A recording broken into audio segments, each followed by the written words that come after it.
Before the world carved maps, before kings raised flags or ships crossed oceans, there was Africa.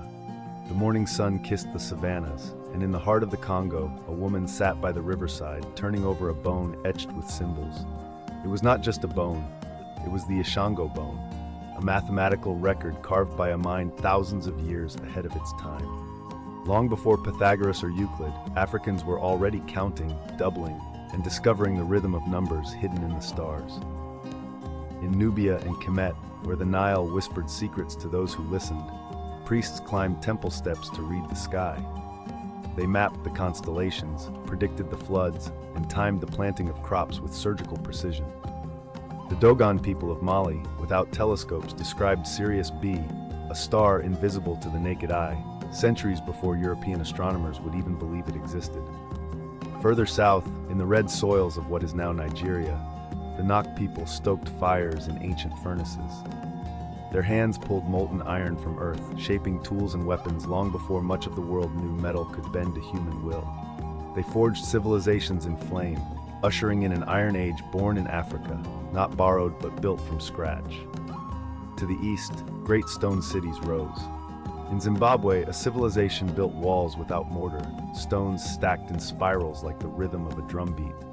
The Great Zimbabwe towered over trade routes, its people dealing in gold, ivory, and wisdom. They knew the world, and the world came to know them. In the north, the pyramids cut through the desert sky, not just tombs but testaments to mathematical genius. The Great Pyramid of Giza aligned with the stars so perfectly, it has stood defiant against time, war, and sand.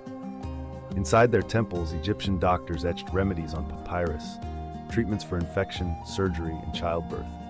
They understood the human body not in mystery, but in method.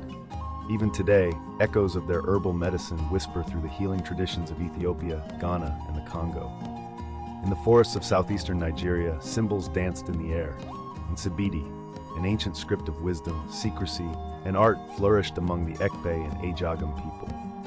It was a visual language used for love letters, land agreements, and laws, long before a colonial pen ever wrote African history. And from the golden coasts of the Swahili cities, ships with triangular sails rode the Indian Ocean winds. They charted the stars, traded with India, Persia, and China, bringing back stories, spices, and science. But Africa gave more than goods. It gave philosophy.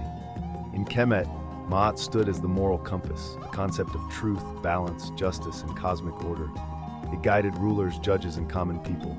It whispered, the world must be in harmony or it will fall into chaos. As empires rose and fell elsewhere, Africa stood not in the shadows, but in the light, a cradle of innovation, a heartbeat of civilization, a mother to knowledge the world would one day claim, often without credit. But now, we remember.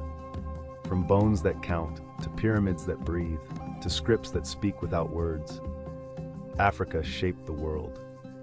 And though history tried to bury her brilliance beneath chains and silence, her innovations rise again, etched in stone, sung in legend, and carried in the DNA of humanity. Because Africa was never behind, she was always the beginning.